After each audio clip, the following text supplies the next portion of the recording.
tech is such a broad thing, from products to services to, software, et cetera, et cetera. So I kind of started like diving deep into multiple different things. I think even when I saw Apple Music for the first time, I was like, holy shit. When I saw Spotify for the first time in like 2014 or 2013, I think, I was like, these are really good and dope platforms for artists. And then I started to realize the importance of, building platforms for people to kind of, whether it be distribute their work or express themselves, et cetera, et cetera.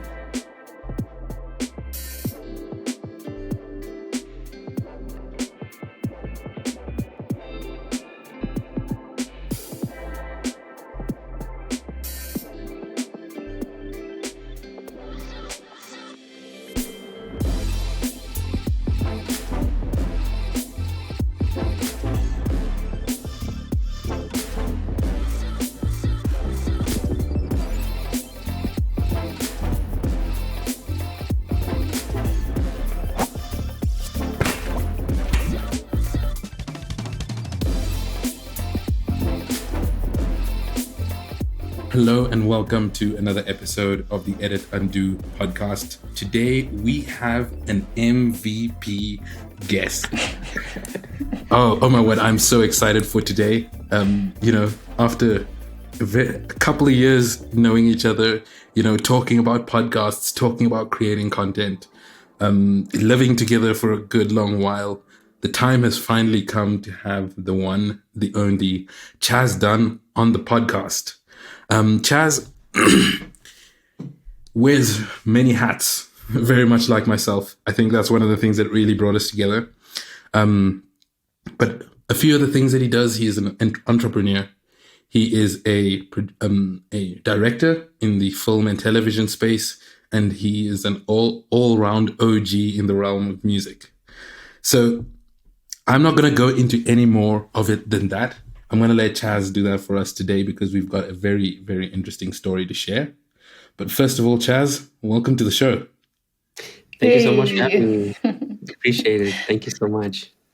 I just want to start, Alfie. What does MVP guest mean? Minimal viable podcast guest. Oh my God. And this is this is the funny thing about the two lives that I live. It's so hilarious. When we started this, I was like, it's like my two partners in crime are coming together, and it's kind of like the two worlds that I live in are also coming together. MVP is our most valuable player, by the way, from basketball. So the funny thing is, MVP stands for minimum viable product in design and product and all of that. So of course. So which is probably a lot of people. Yeah, I'm your minimal viable product guest today.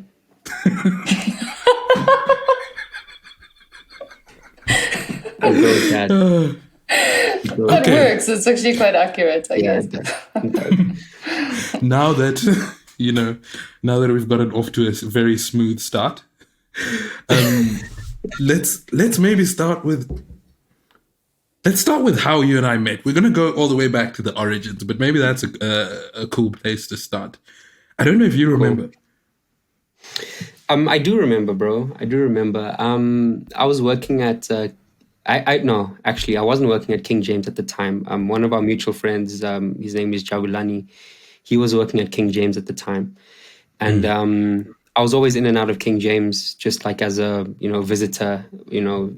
Friday afternoon drinks, just catch up with everyone. Yeah. So I remember there was one day there was someone at the agency who I think was leaving, or it was her birthday, if I'm not mistaken. Her name was Shiv, and she had a party at her place in Westdean, and that's when I met you for the first time. And it was so crazy that Yeah, so Alfie and I were like chilling for a bit, and then I think it was either me or you asked, or either one of us were like, yo, do you know Gary V? And that's when we just kind of like hit it off. We hit it off like off the bat, because him and I at that time were massively obsessed with Gary V. Which is? Gary Vaynerchuk. Oh my word! You know who Gary Vaynerchuk is? I'm starting to reconsider whether Steph we can be friends. Yeah, and so I just remember you and I just kind of hit it off from there, and yeah, and then I eventually started working at King James while you were still at King James, and Yeah. that's when I think where we started hanging out a lot more, and then yeah, man, then it kind of just progressed to like a really great friendship, and I Yeah. remember just being at his place quite often. We used to have this thing called the bench sessions, where we'd sit on this bench in his like front yard, and we'd like there wasn't much of a view, but there was just one building that stuck out from your wall. That we just kind of watch and just talk about just random things, how we're feeling, what our moves are, how's life, all of that stuff. Yeah. Yeah. So yeah, man, like that's pretty much how we met, and then we ended up moving in together, which was crazy. Yeah. That was in like 2019 or beginning of 2019, I think it was. Yeah. What were you doing at Kim James at that time? So I was like interning there just for a few months. It's so funny because I interned as a copywriter to kind of begin with, and so when I got there, there was also a bunch of other different companies that also moved into the same building, and I think King James at the time had just moved into that new building, and then there was a bunch of other companies that also came in, and so I was kind of like interning as a copywriter at King James, and then yeah, after like a few months, I was hanging out a lot with a music group called Ganja Beats. They were also there, that also moved into the building at the same time, and I found myself in their studio more than I was at my desk copywriting, which was crazy. I think I just naturally just gravitated towards that scene and those like that kind of vibe because prior to that, I was already pretty much very much involved in the music space, not necessarily in the mainstream industry, but just like starting our own group with a couple friends. We call ourselves Music Indeed at the time. And so naturally, like Ganji Beats and we had a lot to talk about. We had a lot to connect about. And so, yeah, after like, I think it was like four months of interning at King James, I kind of just jumped ship. I went to my, I don't know what you call them, but like he was like my, I don't know, creative director. Sorry, yeah. I kind of went to him and I was like, "Yo, bro, I'm going to Ganja Beats," and he was like, "What? Go, do you, bro?" You mean for lunch or forever? No, yeah, dude, forever, bro. Like, so yeah, that was. Yeah, so yeah, that's basically how Alfie and I met. Was at King James.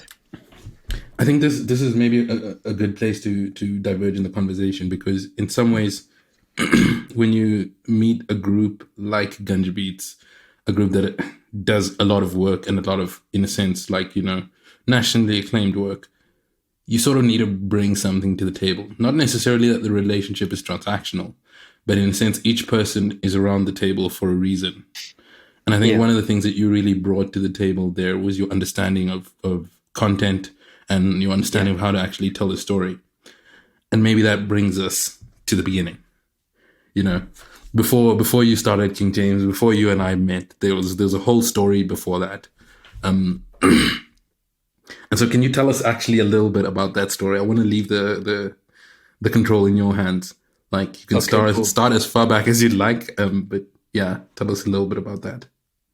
Cool. So, I guess there's a lot to kind of like dive into. So, fresh out of matric, I wanted to be an actor basically, and like that was my kind of hustle, and that was like kind of where my passion lied, right? At the time, my mom, my sisters, and my grandparents had all moved back to England because that's where my mom and my grandparents are originally from. So they had left just before I matriculated. So I was kind of like in Joburg for a little bit. And then the following January, I had essentially gone to England. I basically enrolled in like a performing arts course in Leeds, in North England, and kind of working part-time as well. So that was an interesting time. Like I was chasing the acting dream as well as working 2 part-time jobs at the same time. And that was all to kind of like pave my way to Los Angeles. There was an opportunity that kind of came up, and I went down to London to meet this group of people from LA, and they had basically advertised like an acting training school in Los Angeles that I could go and enroll in, right? So I basically picked up like 2 jobs while I was studying just to kind of pay my way to that. And so yeah, just like chasing the acting dream, it led me to Los Angeles, which was probably the most life-changing part of my life. I think I learned so much about myself, about the world, about just bigger picture visions, And while I was there, I kind of realized that, I really, really enjoyed acting. But it's a different kind of place to to realize how good you are. Like when you're in LA, you're in the melting pot of the top actors in the world. Like when you go to the movies in LA and you watch a movie, you're like, these guys shot this around the corner from here. And like that kind of puts into perspective how good you are. So essentially, I realized, okay, cool. I really enjoy the acting stuff. I may not be as great as I want to be right now. And I think that's when I also started to like deviate a little bit into the whole directing thing, which over the past few years, I realized that I enjoyed directing a lot more than I did acting. I loved acting and I still do, but I think directing was really a part of, my journey. And I really, dive deep into, that kind of space. From LA, I had the choice to move back to England or come back to South Africa. And I kind of just made the choice to come back to South Africa. I just thought it'll probably just be the best place for me to be as comfortable as possible and just continue learning, et cetera, et cetera. So even while I was in LA, a lot of our tutors encouraged us to go back to where we came from, like our home country, whatever you want to call it, right? And build up credits. And then once you have the credits and then you come back to LA, things become a lot easier once you have credits like, IMDb credits. So get TV gigs, get film gigs, et cetera, et cetera.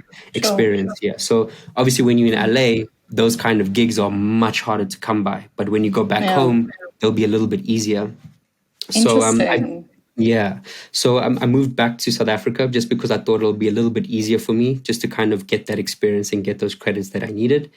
And when I came back, I had no intentions on doing a degree in any way, but my dad at the time kind of just pressured me to get into a degree, which I was incredibly grateful for in the end. I was a bit reluctant in the beginning. And then, that's when I really dived deep into acting and directing pretty much at the same intensity for both. So so even though I was doing an acting degree, I was still directing music videos, in my spare time while I was at AFTA. And still that writing scripts, I was still, planning storyboards and all of those things.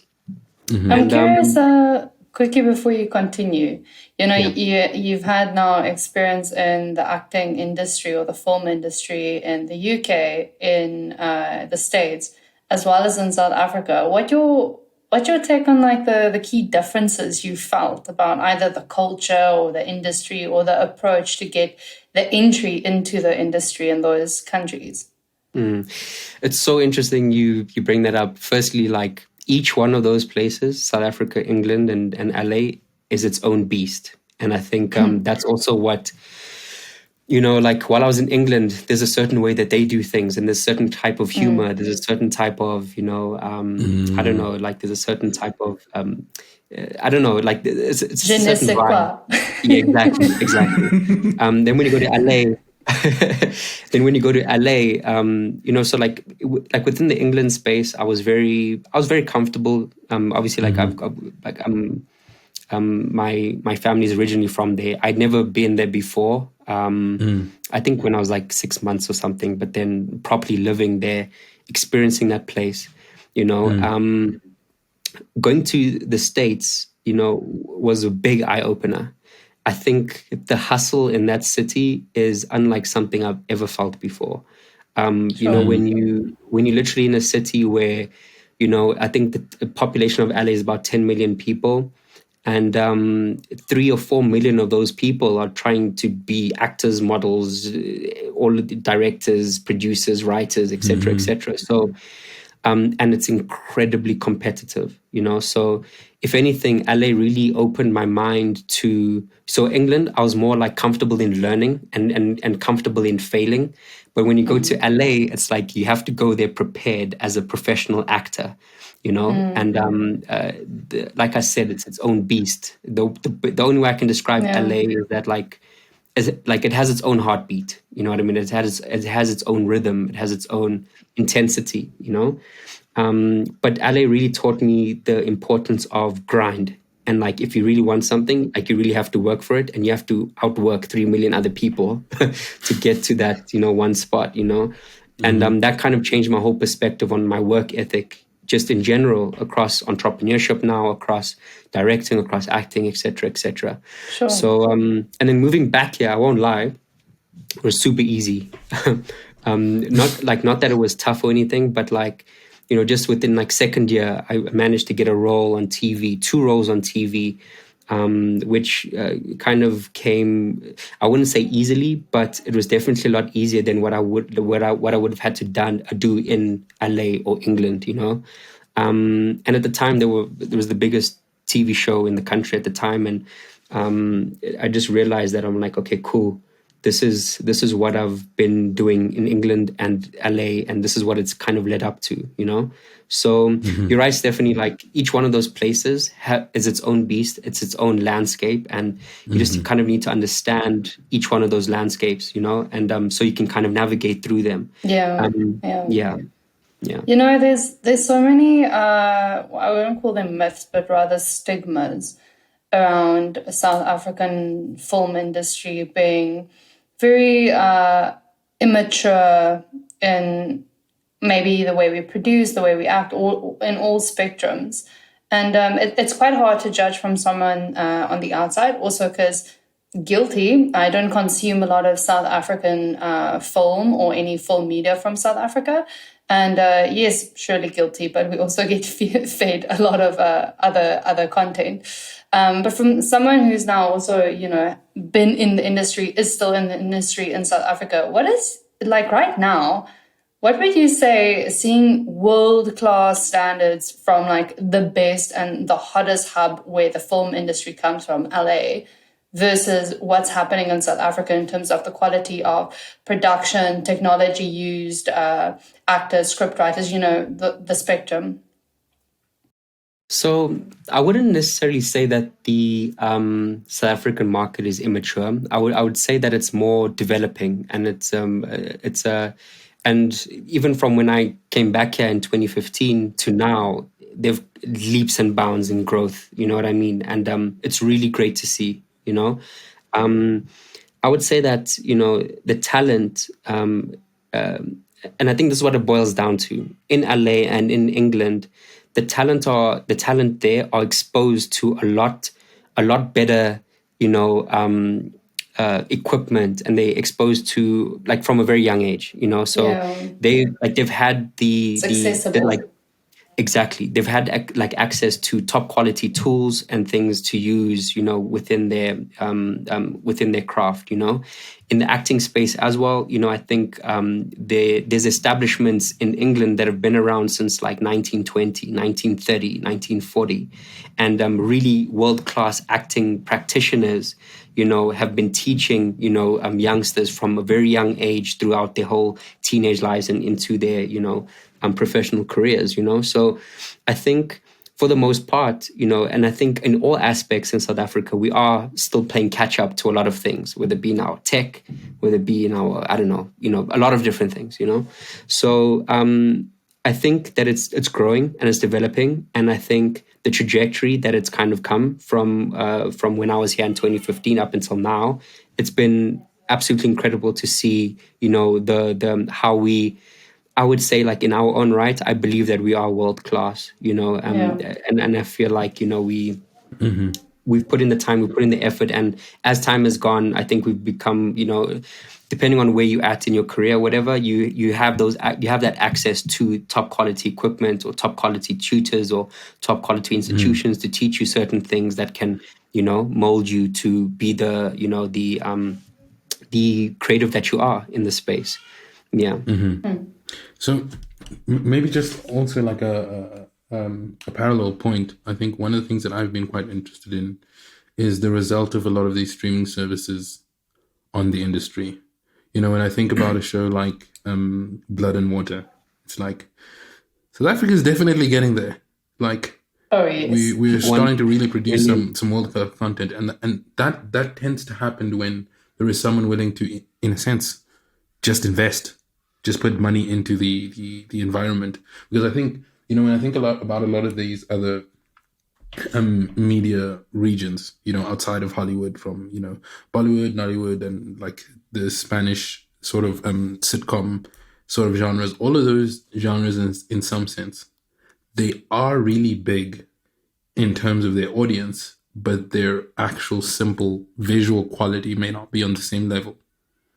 But in some ways, the audience that they reach, I mean, the telenovelas, the amount of people that watch telenovelas. I've been in the heart of Kenya and caught people watching telenovelas, like in the rural parts of Kenya. And it's more like when money comes in, that same audience is still there. It's just that the quality of production essentially is all that's increased. And so when something like Blood and Water comes out, the same people who are watching all the other series watch that. It's just that, you know, from the world's perspective, it seems like all of this growth has happened.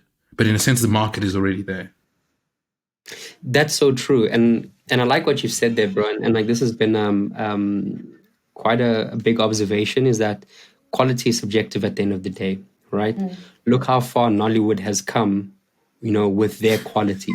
You know, it's freaking entertaining. Yeah. You know what I mean? And like, they don't have to have the best cameras, but they can tell a great story. You know what I mean? And I think so I think all of us as individuals, as you know, as creatives, we all have, you know, ability to tell a great story. We may not have, you know, high quality equipment to tell that story, but in one way or another, we're still telling, you know, a great story at the end of the day. So yeah, man, like, quality is subjective at the end of the day. It's so crazy to see how far Nollywood has come. You know what I mean? Yeah. They've made the most of the least. You know what I mean? And I love that you've also brought up, you know, like Blood and Water, for an example. There's some great productions that are, you know, world class right now. You know, I've met some world class directors. You know what I mean? That are getting, you know, that are shooting some incredibly great series and films that are also making it to your top streaming platforms like Showmax, like Netflix, etc., etc. So and you know, I think over the next decade, within this decade, I think we're going to see some really incredible things come out of Africa, especially with the coming in of Disney, the coming in of, you know, Amazon Prime now. Netflix as well has a massive presence, and they're pumping a lot of money into our local, you know, film industry. So much so that, like, you know, people that have been making like I said, you know, we all have the ability to tell a really great story.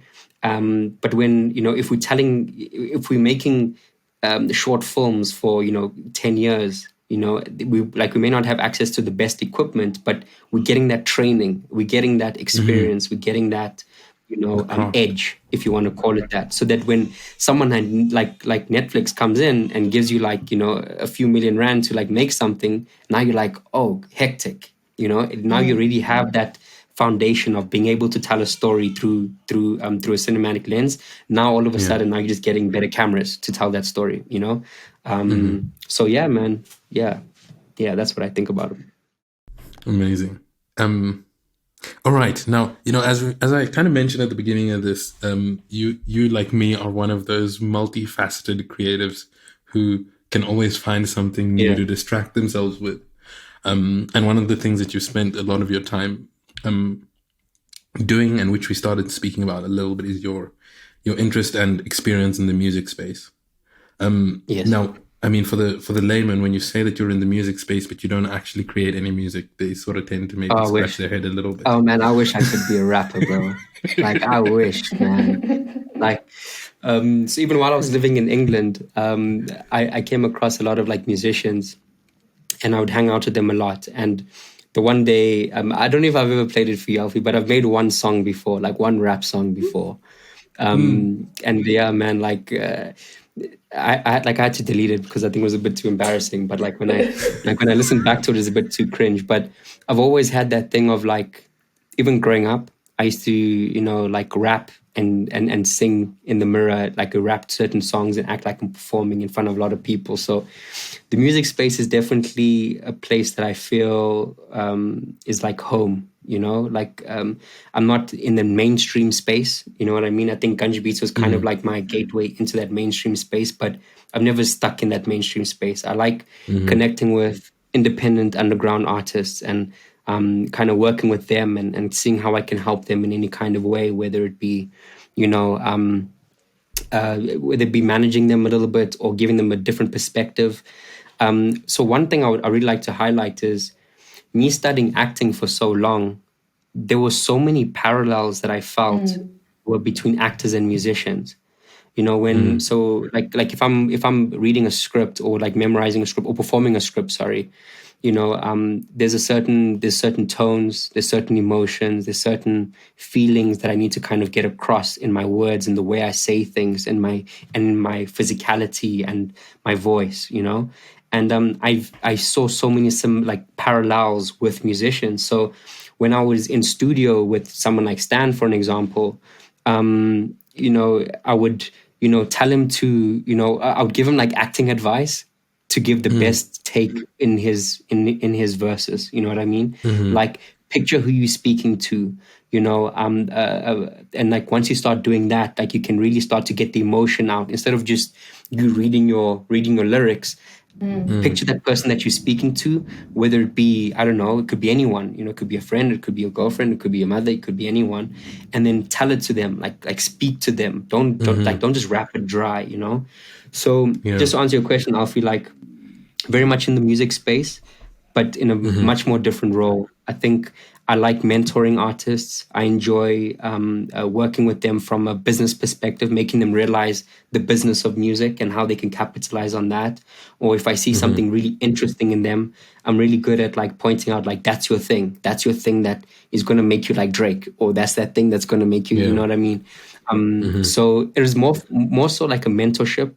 But also, bro, like the visuals, like I would, like just with Gunja Beats, for an example, I would just make vlogs for them. Like, so different artists would come to the studio and I'll just be there filming them, recording them. And then I'll just like edit something together and then like give it to them and they'd post it and stuff like that. So yeah, man, like just being involved in the space, but not necessarily being a rapper. Like I said, I really wish I was a dope rapper. Yeah. That's crazy. And it's interesting, like as you were sort of speaking about how this is some of the parallels between acting and music, and that sort of need to almost put yourself into almost like an alternate reality and bring everyone else with you. In a sense, because I mean that's both what actors and musicians do. Musicians just simply do it through, sound, and actors do it through like their body language. And it's easy to think, especially as a musician, that the biggest challenge at the end of the day is to be actually like good at the craft of singing, allowing your voice to go to specific pitches, being able to say specific words. But in actual fact, like there are many popular musicians who are not that great at singing or that great lyrically, but they can engage a crowd, and like they can make you, they can take you on a journey to where. And as controversial as this example might be, I think especially the hip hop people might know about him, is 6ix9ine, right? He is a fantastic example. He's this rapper who was a very young guy. Like he's got like almost Fruit Loop colored hair. So he's got like multicolored hair. He wears like multicolored grills, and he shouts when he's rapping. Like literally shouts. Yeah, screams. Like you swear he's like corn or something. And like you can barely hear a lot of the things that he's saying unless you sort of listen to his music quite a bit. But the thing that he did very well is he captured that like anger, that feeling of anger. And he would express that both in the way that he sounds and in the way like how he expresses himself in music. And now, granted, he has got all of his other issues. But if you look at it simply from that perspective, it makes sense why somebody like that can become so famous. And I think, especially, when we were the many afternoons we spent in Gunja Beats' studio and watching artists develop over time, that for me was always one of the most interesting things about knowing them. Like, think back to the first time Deep started rapping, and like we were seeing him in his early days up until the person that he is now. Like, you sort of see him when he's rapping to a mic, you see him do the kind of things that you'd expect to see an artist do on stage. And it's almost like you can see him in his mind. He's there. Mm-hmm. He's like performing. He's in some ways acting like the stage into reality. Exactly. Like when you have a conversation with Deeps, just like normally, he's the most chill, like laid back dude you would ever meet in your life. He's funny. He's this charmer guy, you know what I mean? Like, he's super chill, bro. But like, once he gets behind the mic, it's this character, He's no more Deepo, he's Deeps now with the dollar sign. You know what I mean? Like, he's kind of like, sort of, and like you brought up 6ix9ine, you brought up Deeps, at the end of the day, like, it's storytelling, right? And you need to be able to tell that story in a convincing way.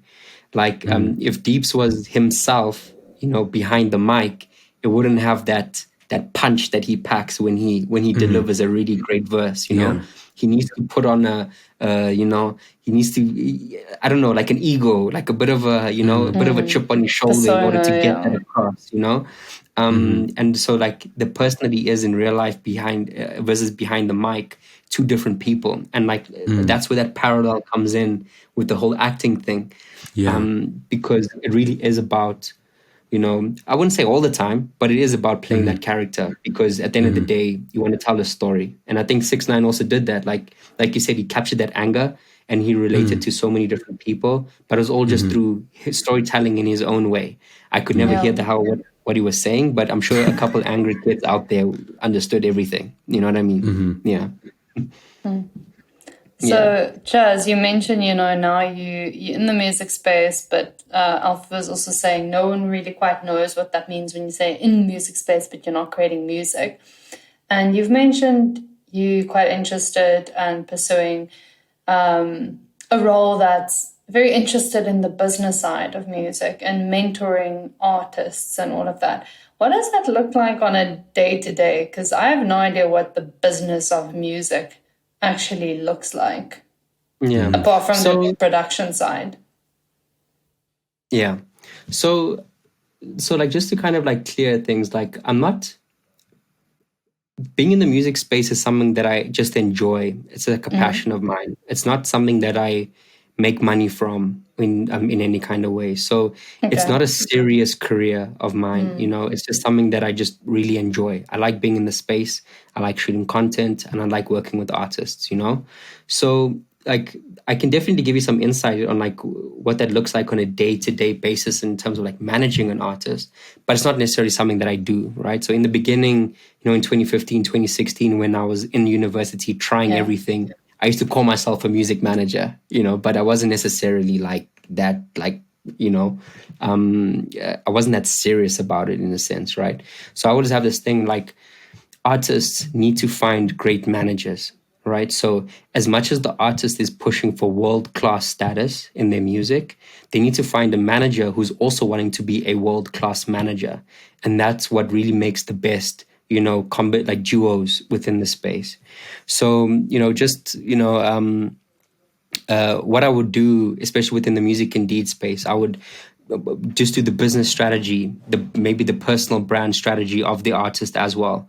Encouraging them to do certain things and change certain things, certain habits or whatever the case is, to really start stepping into the role of being a professional musician. Also just making them understand that this is a business, and your music is the product, and you need to be able to sell that product, and that all comes through image, through marketing, etc., etc. So, I'm still quite close with Ganji Beats. I was with them this week even, and Himmel as well is now stepping into being a proper music manager now, instead of being, this music producer slash, business, corporate music and business of music, etc., etc. But he's kind of stepping into the role of being a manager, and that really requires you looking after your talent, making sure that making them hooking them up with certain gigs, through your network, brand deals, etc., etc. That's the type of day-to-day things that happen as with a music manager. One person I admire so much within the space is a gentleman by the name of Bash. And when I look at Bash, he's such a world-class music manager. It's ridiculous. I even remember there was a time where he was, not necessarily managing the biggest artists, and that's when I realized that he's in it because he loves it. It's not because So he came up with Nadia Nakai, then he came up with Asen, he came up with Viso View, then he also was Boiti's manager at some point, So, and now he's kind of back, and now he's he's rebranded himself to being a musician. I don't know if you've seen Alfie. It's really great to see his evolution, someone I respect highly within the space. And that's when I kind of realized the importance of linking with a manager that is also striving to be the best in his craft, And there's not many music managers like Bash. There's a few, don't get me wrong, but I think there's that shift or there's that kind of thinking that you need to have as a music manager that'll make me feel comfortable, you managing me if I was an artist, I don't know if I answered your question. I don't know if I went on a tangent there. Yeah. No, I guess you did. Yeah, you also muted, Alfie. Sorry, I just wanted to add a little bit to what you were saying, Chaz, because I think when you're the one actually doing the managing, it's a little bit difficult to toot your own horn. And I think especially observing what you guys were doing, I remember there was one day where I really saw, in some sense, an example of what the role you were playing was in Music Indeed. I remember, I think it was either around the beginning of the year or the end of the year. And you kind of invited everyone to King James, and all the people from Music Indeed kind of came through, and we sat outside and we had a lunch. And I was just watching you chat to them. Because there's something that changes for you as a creative when somebody else takes you seriously. When it's not just you believing in your 100%. Own dreams. And there's somebody else who is like, okay, let's take this thing seriously. What are the things that you need to achieve? And each person would be able to share and engage with you at that level, to have somebody else be taking them seriously and the thing that they're trying to do seriously. Because one of the biggest challenges as a creative is all the naysaying. There are so many people who are telling you that you're not going to be able to make money from it. You're not going to be able to do this. It's going to be too difficult. Find a real job, whatever. And really what you need is just somebody be like, I see you. I see where you're coming from. How are you going to get there? And, and I think that's one of the things that separates some of the artists who eventually grow to be big, especially the ones that have got raw talent. Because in some ways, raw talent is really good, but it gets you into spaces that you don't know how to deal with very well. And that's when a manager becomes very important and extremely useful, because they sort of can see firstly, they're a great bullshit beater, but they're also a person who can see opportunities for you. When I think about all of the collaboration recommendations that come out of that, opportunities for how to brand yourself so that you can get a specific sponsorship, all of these discussions that in a way a lot of creatives think about but don't feel comfortable enough to voice to the world without feeling a little bit of imposter syndrome. I think that's one of the things that a manager does that doesn't get seen enough, because it usually happens behind closed doors, but is vital. True story. I think you've mentioned something quite important there, bro. An artist's job is to create music. They're not supposed to create music and run their business. They can't.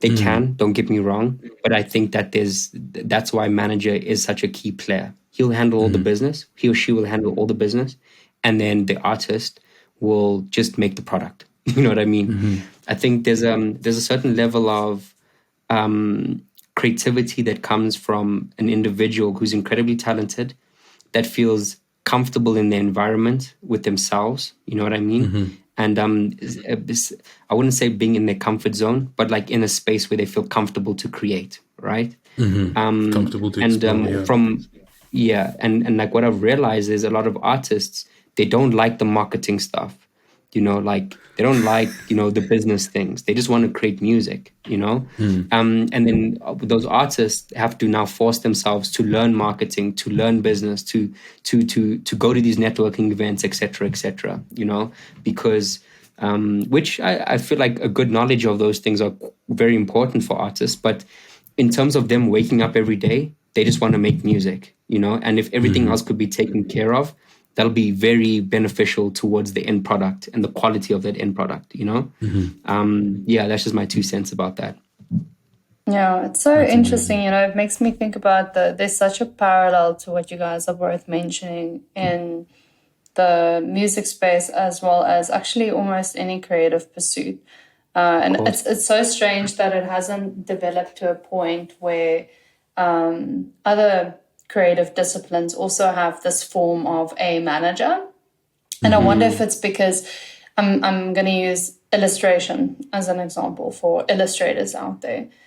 And I wonder if it's because people judge music more harshly than we would something visual, maybe. Because you see a lot of creatives stepping into a freelance role or independent role in various different industries, myself and Alfie's industry included. And, it's very romanticized being an independent artist or being a freelancer. But in essence, just like you mentioned, there's the downside of it, which is only 20% of your job actually becomes the creative part that you wanted to focus on initially. And I'm just so curious why the music space has matured to that point, but some of the other creative disciplines haven't. To have this person, like a manager, who is almost like your mascot, your ambassador, but also your, your advisor. Because to what Alfie's saying, we all actually have this inherent need, and I think creatives almost in even more to have our ideas validated. We hear, even in the podcast, we hear all the creatives we've spoken about, every single episode about, speaking about imposter syndrome and needing someone to help you through that or overcome that. And a lot of creatives are doing it solo by themselves. That's so crazy you say that. That's so true. That's so true. I don't know why there's other creative disciplines that don't necessarily have the same kind of structure as the music industry, for an example. Like, let the creator create and let the businessman do the managing, and that's actually a really interesting point, Stephanie. That's really interesting. Yeah. Well, I'd say to me, it would seem like, if I were to zoom out and look at the field that I know about, it would seem like the newer ones lack that. But if you think about most of the older creative pursuits, that painters have got galleries and even personal reps. Musicians, same thing. Actors, same thing, because those disciplines have existed for a very long time. But in some ways, the digital artists and the 3D artists and so on, we're almost like the what do you call it? I forget what the pretender to the throne almost. Like, we just kind of came in through the woodwork and we're like, here, we're also one of the creatives. And so in some sense, there hasn't been this years and years of history and structure being built up around these creative disciplines. And I think it's so important, actually, that you bring this up, Steph, because I think so many disciplines could benefit from taking a leaf out of the older books and actually look at these sort of ideas of having like a business representative and focusing specifically on your craft. True Would you story. say, though, I'm thinking about, Alfie, this distinction you're making about the conventional creative careers and the newer ones, such as UX design, digital illustration, digital motion, all of these. Mm-hmm. Would you say that I'm just thinking about the industry we're in, community is such an important part of it. And I know in some other newer creative fields, community is also very big. It's very community driven. Where if I look at some of my friends who are in the traditional artist space, there's a big community, but community isn't a big driving force or a big a key component for you to succeed further, or like a key part of your career journey. Do you think maybe that's kind of how it's been replaced, or at least an attempt to? Because a community is affirming, a community, we're kind of all discussing the problems together, and it's like a different way of approaching it. I think I get what you're saying. In some ways, it's a way of almost replacing the need for that direct manager, almost outsourcing your problem to the community, like the problem specifically around, imposter syndrome and validation and all of those things that creatives need to deal with. I think there's merit in that. Now, I mean, we'd obviously need to consider a whole bunch of other things to have a definite answer. But I think that does make sense because in some ways they play a similar role. I think especially when you're in a performing art, you can't afford to have a community be that anchor or that support system because, then things get out and scandaled and all kind of crazy stuff. But I mean, design is maybe a little bit more tame than the acting and the music industry. And so maybe it makes a little bit more sense to outsource those kinds of challenges. But again, this is just me speculating. This is all data driven. Clearly. So before we get too far off track, we've spoken about the acting hat, spoken a little bit about the music hat, and there is in some way the hat that the two of us share. I think most is in some ways the tech and business side of things, and in some ways that's I think where everything is kind of like converged. So can you tell us a little bit about that, your foray into that space? I know you've been a part of a couple of founding teams and a part of a couple of startups. Yeah, so I think tech has always been my first love. Way before I realized I wanted to do acting and filmmaking and stuff like that, tech is. I remember even when I was, in high school, I used to watch every single time Apple had an event. Unveiling the new iPads or the new softwares or the new phones or whatever the case is, I would always, to this day, I still watch them all live, right? And it even got to the point where, I even told my mom, I'm like, yo, man, I think I want to be the CEO of Apple one day.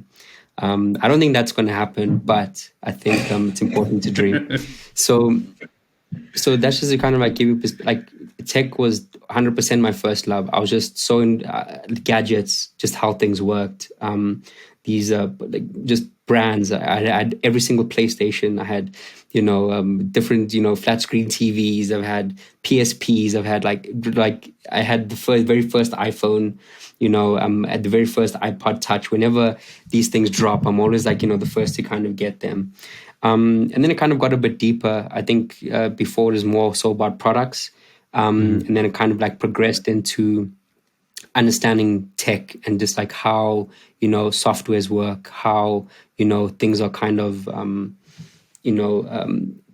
tech is such a broad thing, from products to services to, software, et cetera, et cetera. So I kind of started diving deep into multiple different things. I think even when I saw Apple Music for the first time, I was like, holy shit. When I saw Spotify for the first time in 2014 or 2013, I think, I was like, these are really good and dope platforms for artists. And then I started to realize the importance of, building platforms for people to kind of, whether it be distribute their work or express themselves, et cetera, et cetera.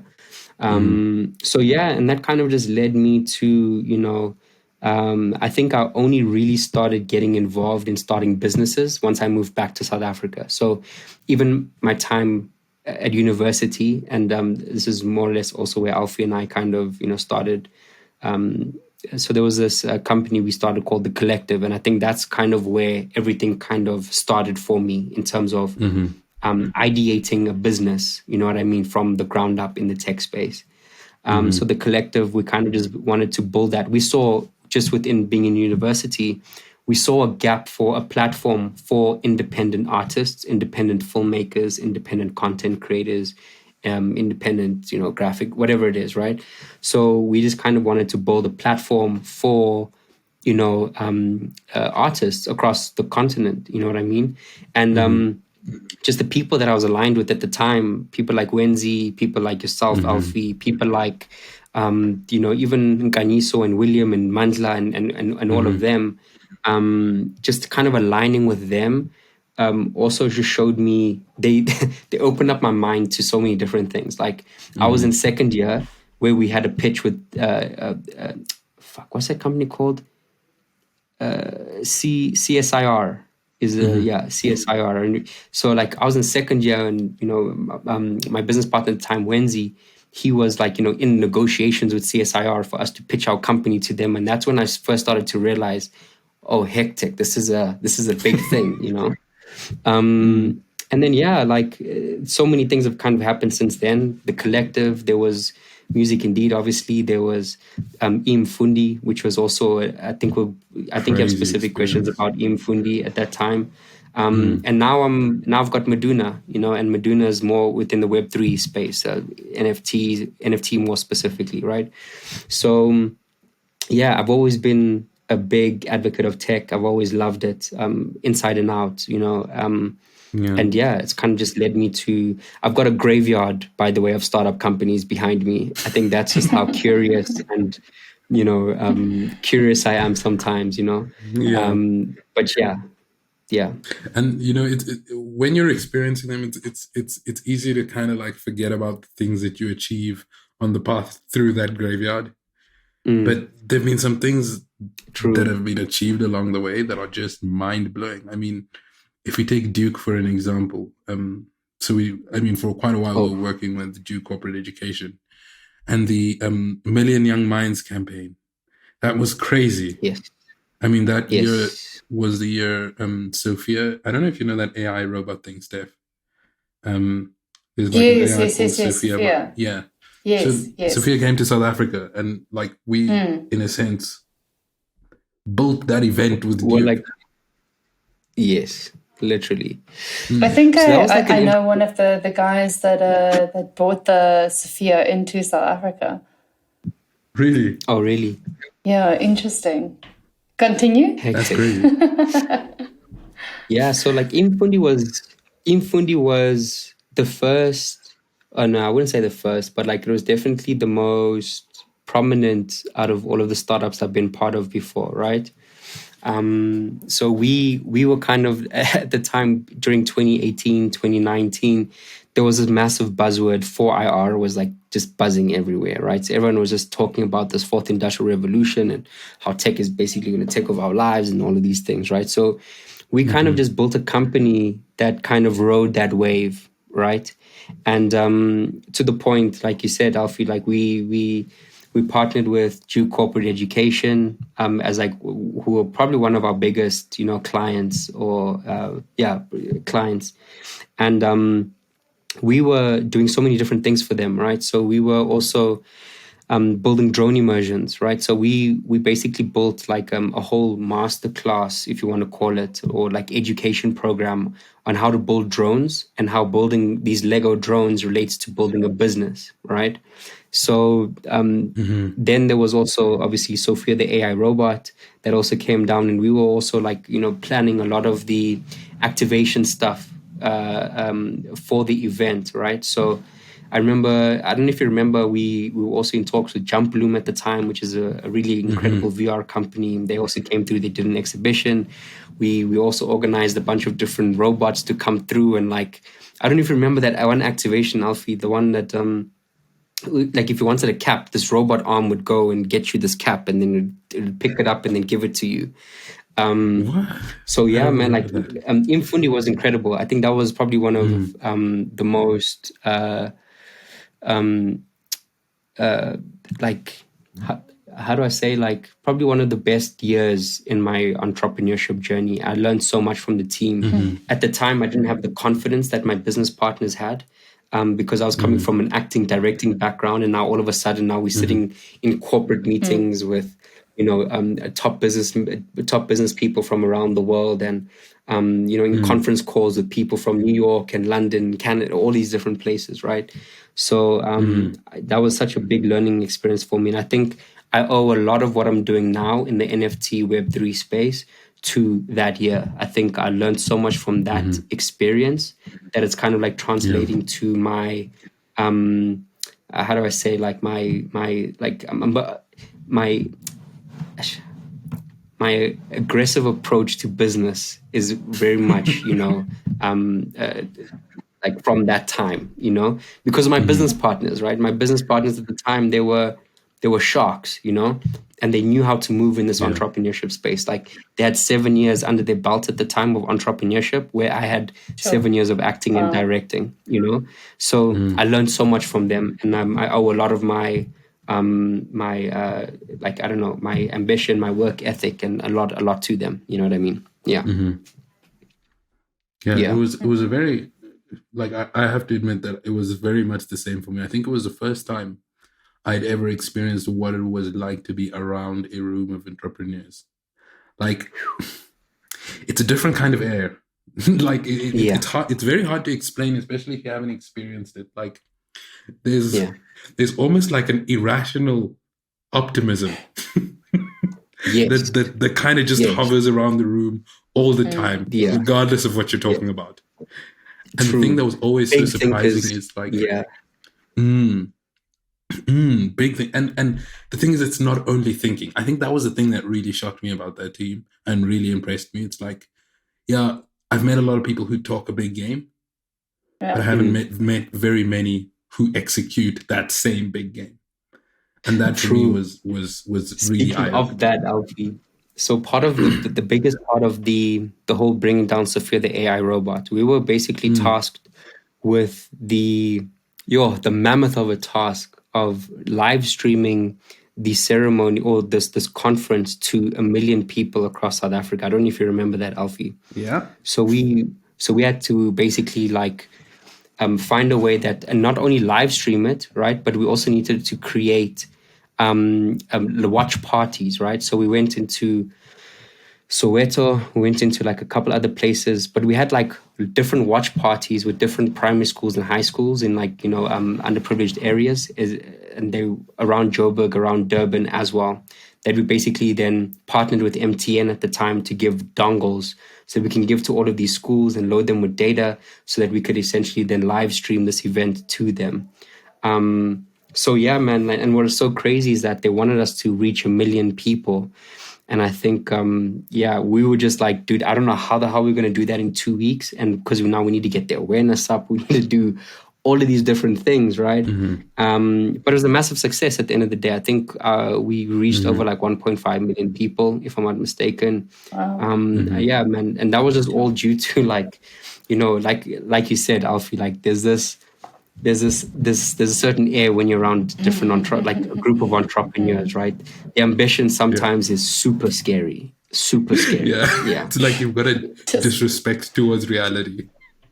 Oh yeah, 100%, 100%, 1000%. One thing, Chaz, that I think would be interesting for us to just talk a little bit about, we've spoken a lot about your creative pursuits, but one of the things we mentioned at the beginning is that you are also an entrepreneur, and are really exploring the business and technology space at the moment.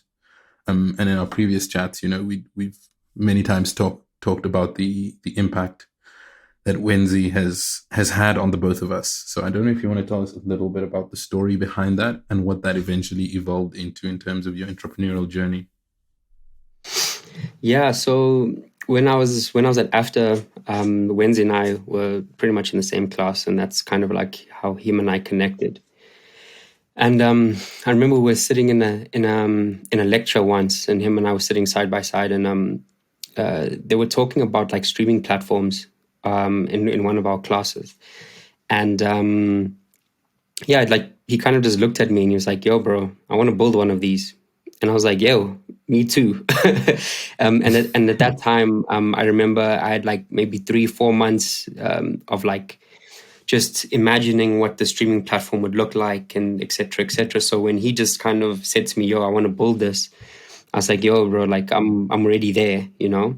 And then I kind of like started to get to know Wendy a lot more. And it was so crazy because he had multiple different startups while he was at AFTA studying acting with me.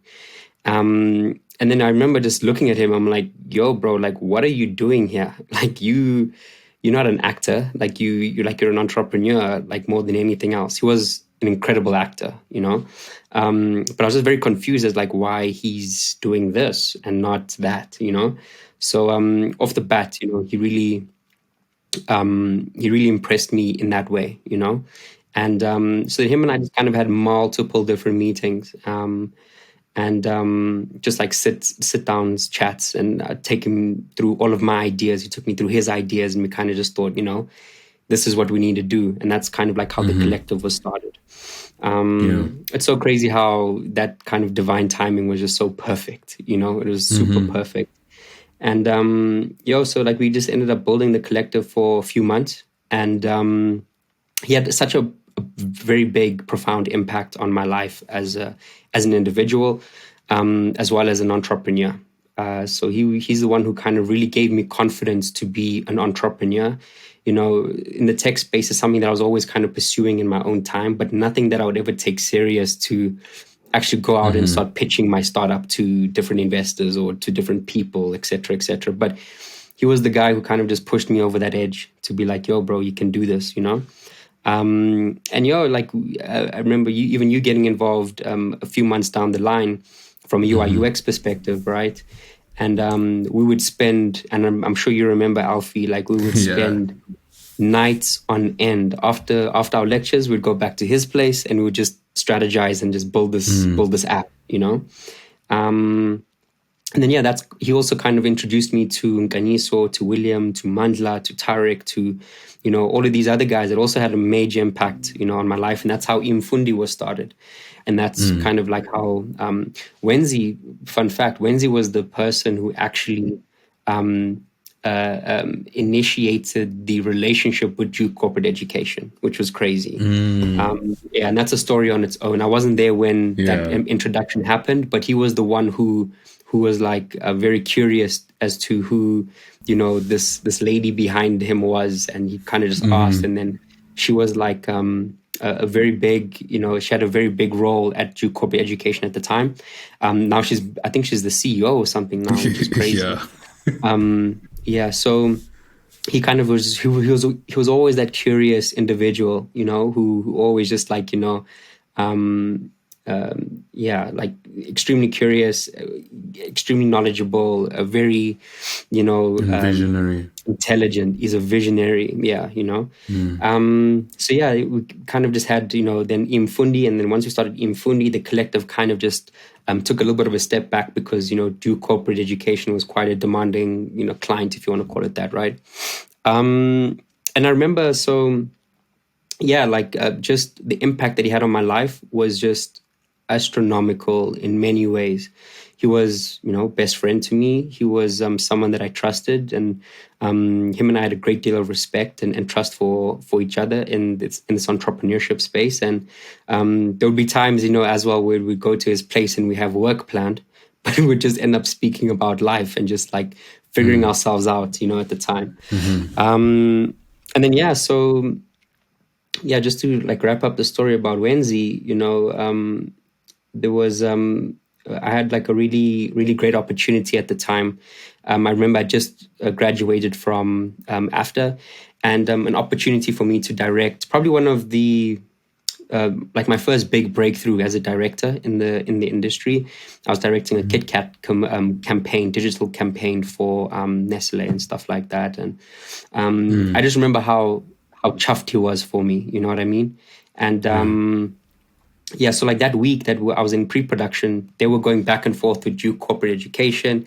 They were, in a multiple different meetings. And even though I was in pre-production, he would always just send me these updates and be like, yo, bro, this is what's happening. This is what we need to do. This is, everything that we need to get done, basically, right? And so I remember I came back I shot the Kit Kat campaign that day, and kind of got home very late at night.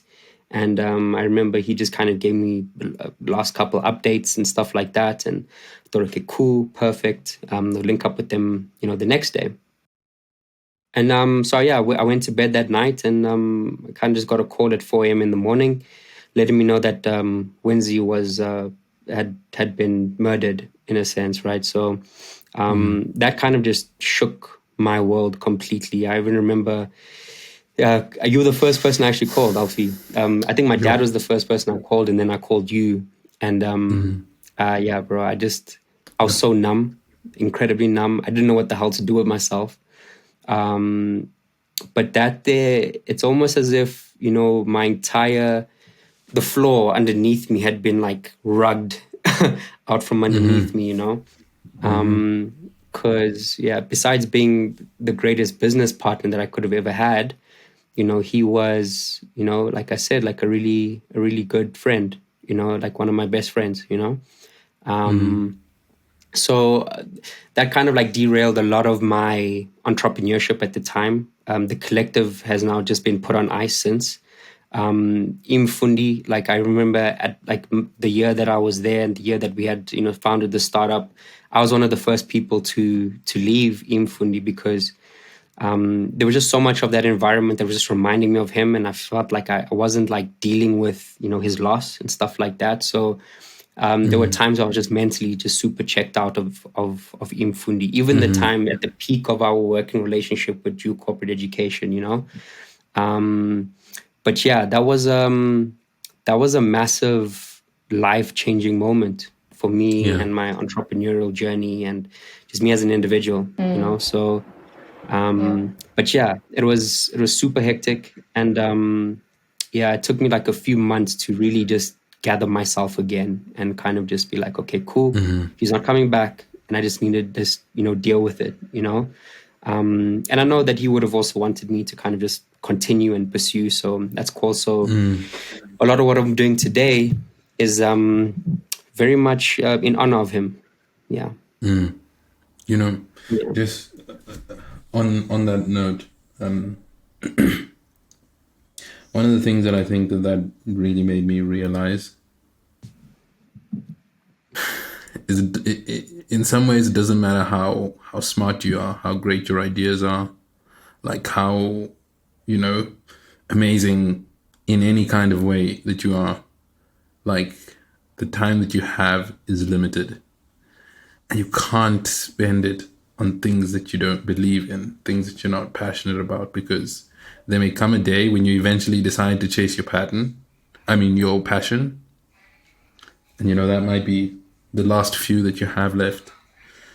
And so, like, I think since that time, every time I'm thinking about making a change or kind of like just, sitting with it and waiting, like I think about that, and it's one of the things that always gives me like the motivation to step out into the unknown and to take a chance and to take a risk. Just because not only did he embody that, I guess the in some ways the way that it ended also showed the result of what it looks like when your time is cut short. And I think outside of the fact that it was such a big tragedy and such a huge hit, I think it also shaped me in ways that I don't think anything else has. Like it's one thing. I know, I mean, there are many people who've lost family members and so on, but I think for me that was the first person who I knew personally and engaged with on an ongoing basis that I'd lost, and I think it changes you in a way.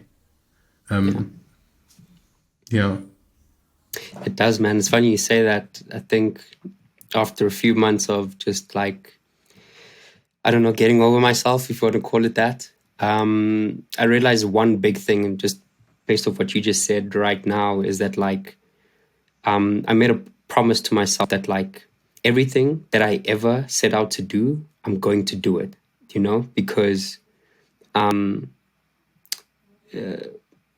we don't actually know when our time is up. It could be in your control, out of your control, you know, and that kind of just motivated me beyond measure to be like, okay, cool. Everything that I said I was going to do, and everything that Wenzi and us said we were going to do, I'm going to make sure that we get it done. You know what I mean? Simply because, when I think of him, it's like there was just so much, you know, that he had done, but compared to what he was going to do, there was just too much potential, just too much. You know what I mean? That like, I thought that like, you know, I don't want to go out with potential. You know, I want to go out having done things, and when my time is up, and when my time is up, I want to, you know, make sure that everything I said I was going to do, I want to get done. You know what I mean? And that kind of fundamentally shifted. You know, if I didn't have work ethic before, which I think I did, that amplified everything for me. You know what I mean? Work ethic just kind of doubled, tripled, quadrupled, you know? And then, like, it's so funny, even just with saying that, I don't know if this is going to make the edit or whatever, but remember there was a time where I went to Swaziland. I just told everyone, yo, guys, like, I'm just not dealing with this. And this was like 4, 5, 6 months later, I think it was. Well, from March and July, I went. From March to July. In July, I was like, guys, I just actually need to just take a step back and just deal with things, you know? And one of the things that I did on my hiatus was I told myself, remember at the time, Alfie, like him and I always had these bench sessions. And I would tell him all the time, yo, Alfie, you see this girl here? I'm going to marry her, you know? And I would show him this Instagram page of this one lady. At that time, you know, she barely probably even knew who I was, you know what I mean?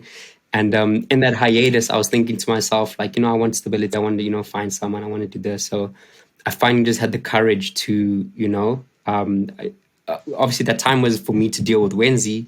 But one of the decisions I made in that hiatus was I'm just going to do everything that I said I was going to do. I'm going to reach out to this girl right now. You know what I mean? So I got back to Joburg, ended up reaching out to her.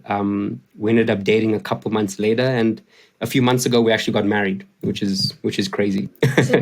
Yeah. So that was just like, and that was in the time, like, you know, I made certain decisions that I was going to do what I need to do. And everything that I said I'm going to do, I must just do it, you know?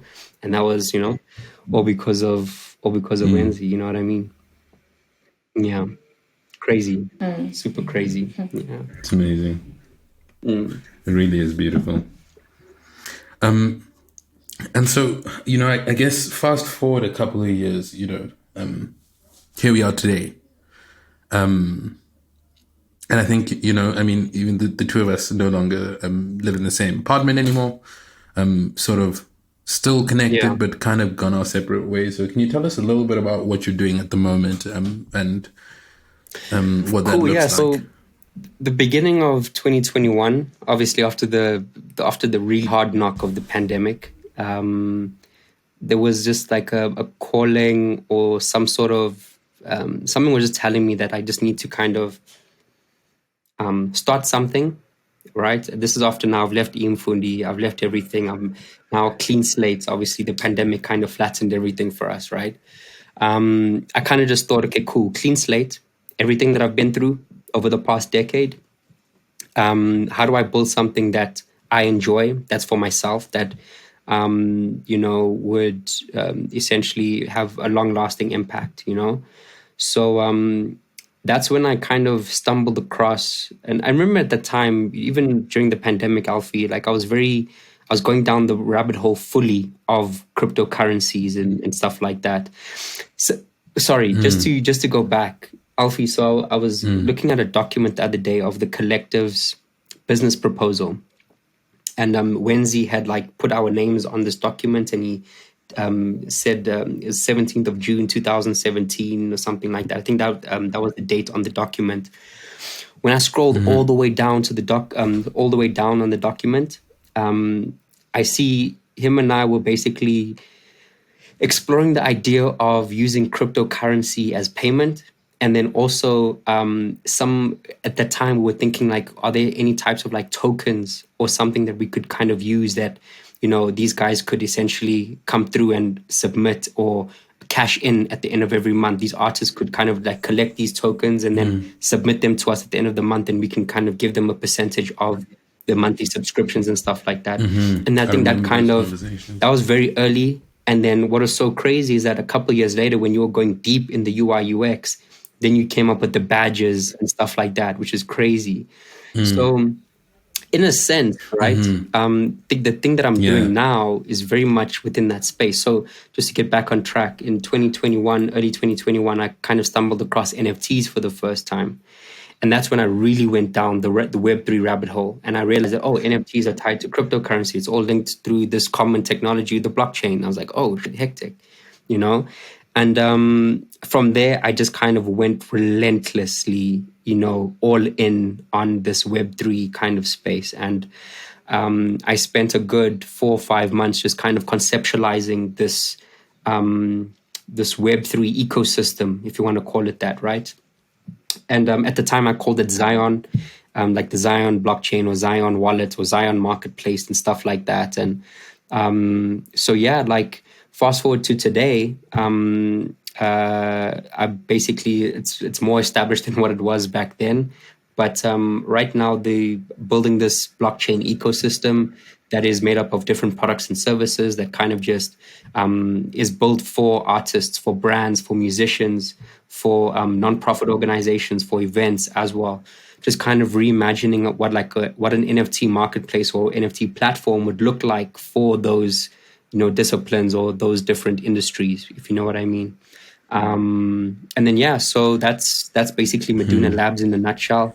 We basically have a Maduna NFT studio, which is like an NFT agency, if you want to call it that. I'm kind of steering away from the word agency, but we have a Maduna NFT studio, which is where we kind of just help brands, artists, NPOs, events and stuff build NFT projects or NFT collections for their brand, right? And then we have the NFT marketplace, which is currently in early stages of UI UX. The mockups are done, the kind of conceptualizing is done. So we kind of like in the early stages of mapping out the actual design of the NFT marketplace, which is incredible. It's so crazy to see how far that's also come. And then we have also Blockchain Bags Academy, which is a little bit on ice at the moment, but it's a Web3 education brand or community, if you want to call it that, where we kind of just teach people about NFTs, about blockchain, about crypto, about DAOs, about all sorts of different things within the Web3 world and the Web3 space. It's just this kind of like ecosystem of, I actually have it all written up here.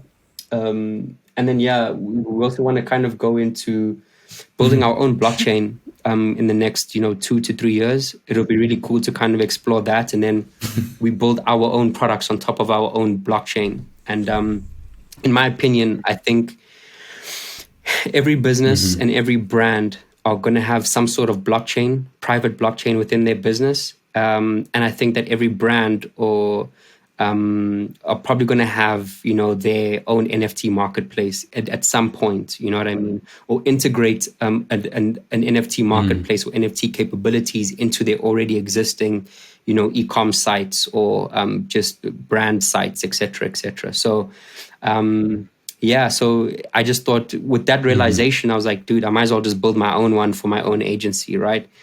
And then, that's basically Maduna Labs in pretty much a nutshell. Yeah.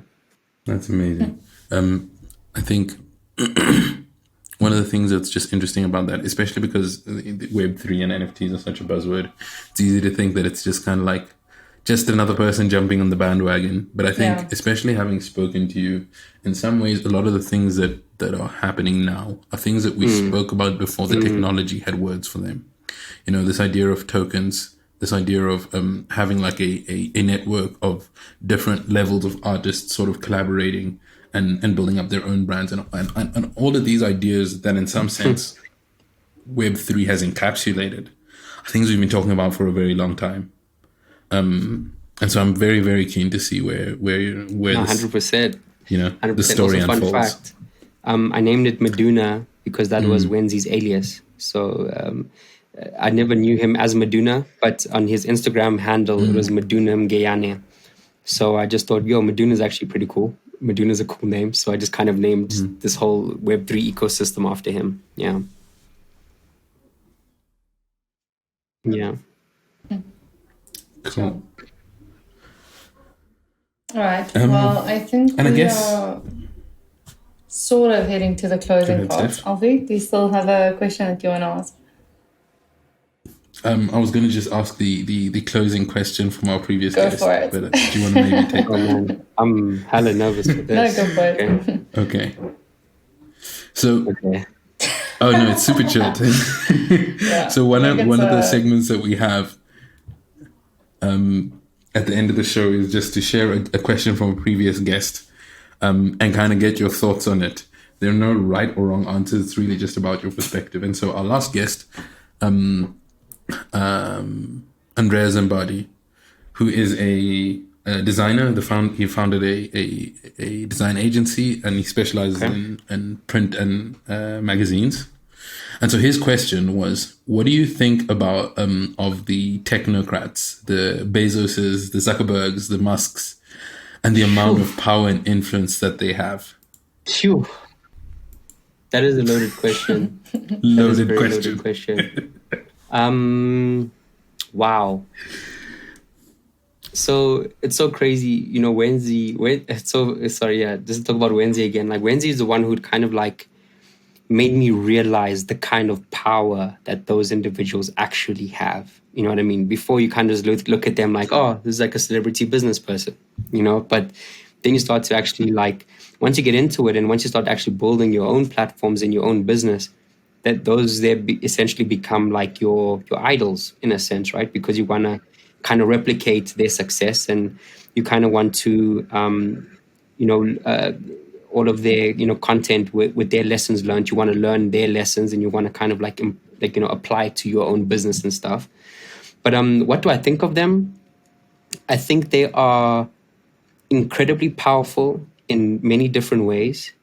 I think it's just so freaking crazy how like we're just trying to build an NFT marketplace, but these guys are like thinking, how do we colonize Mars? Like we are on we're thinking about two different, two different worlds here. You know what I mean? And that they're like, it's so crazy. Literally. And it's so interesting because Elon was like the first person to be like, cool, space exploration. We're going to go to Mars. We're going to colonize Mars. And then you start to see other, Bezos as well. He also has his own, SpaceX. And then, and then we also, Richard Branson, right? He also has his own thing, and that just makes me realize that like, yo, dude, like we need, like whatever we're building, like, is that our trajectory as well? Like if Maduna becomes this massive thing, will I start thinking to myself, oh man, the problems that I'm solving here on Earth are just too small for me. Let me kind of just move on to thinking about Mars. You know what I mean? So with that kind of power carries a great deal of responsibility and a great deal of pressure, I'm guessing. I don't know, like for me, I just think that they're in a whole different league of thinking right now. And I can't even, I can't even think about, colonizing Mars right now when I'm just trying to just lift off, just get my business off the ground just a little bit, let alone have its own. Next thing, but who knows, like maybe that's like I'm starting to think that's the natural trajectory of entrepreneurship thinking right now, in a weird way. Like I said, like the problems we're solving here on Earth seem a bit too small, and then we want to move on to conquering bigger things, so who knows, man? Maybe like flipping, I'll have my own Maduna X one day, and then we will colonize, I don't know, freaking Jupiter or Neptune or something. I don't know. We'll see. Yeah, impossible, but yeah, exactly. Pick a more pleasant planet, please. But yeah, it's really interesting how like Elon has gone from thinking about making electric cars and, Starlink, the whole Wi-Fi thing, and then the whole Neuralink thingy, or Neurochip, whatever it's called. to now making humanity a multi-planet species. That's just wild to me, you know?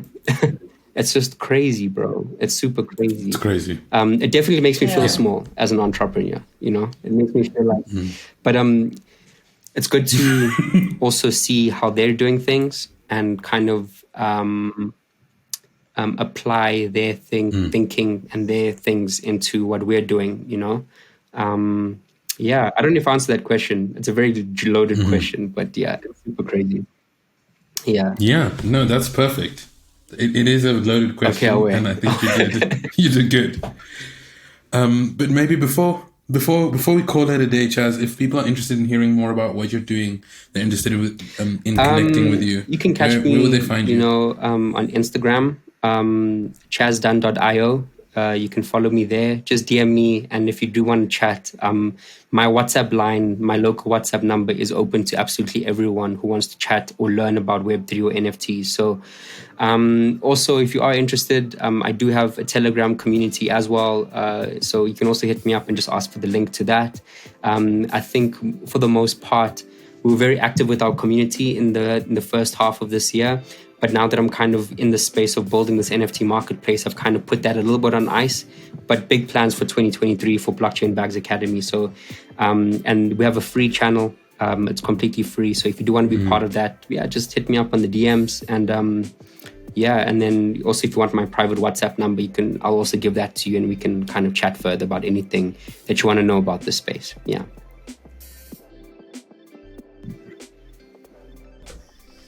Amazing. Chaz, thank you very much for your time and being able to share this story. I know there's some parts a little bit more difficult than others, but I think the story is what makes guys. us. Appreciate you. And so thank you for your time. What you guys are doing and keep pushing. Yeah, I think it was also quite special for me, considering I've heard quite a bit about you as well, and you're so close to Alfie's life story as well. Thank you, Steph. Thank you. Appreciate you.